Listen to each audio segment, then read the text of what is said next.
Chorvoq bochkada shunaqa dacha borligini bilarmidinglar? Bu parkovkani ko'ryapsizlar. Kirishinglar bilan sizlarni shunaqa manzara kutib oladi. Dachamizning umumiy ko'rinish qismi shunaqa basseynlari katta, oldilari ochiq.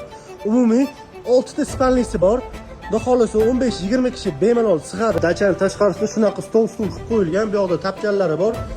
Yonginasida shunaqa letniy kuxna. Dachaning ichkari qismiga kirib oldik. Ko'rib turibsizlar, shunaqa ko'pchiliklashib o'tirgan stol qilib qo'yilgan. Nasib qilib kelasiz u dachamizga, mana bu joyga kelasizda, inshaalloh butun hamma charchoqlarni chiqaradigan joyi shu bo'ladi. Quruqda bo'ladi-yu, baribir shunaqa 10 ta kompyuter so'rab qolishsa, nobodasiga shunaqa 10 ta yangi kompyuterlarni olib qo'yish. Hozir men turgan joy dachaning chimchaklarga shunaqa kinoteatr qilib qo'yilgan. Dachamizning yana bitta shunaqa spalnisi, bu yoqdan shunaqa prirodaga chiqib ketsangiz bo'ladi.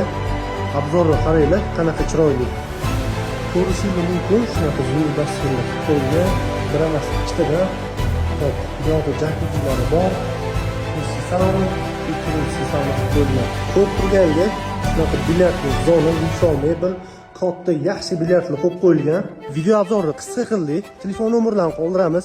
Bemalol murojaat qilishingiz mumkin. Xudo xolisa hammaga nasib qilsin shunaqa dacha dam olish.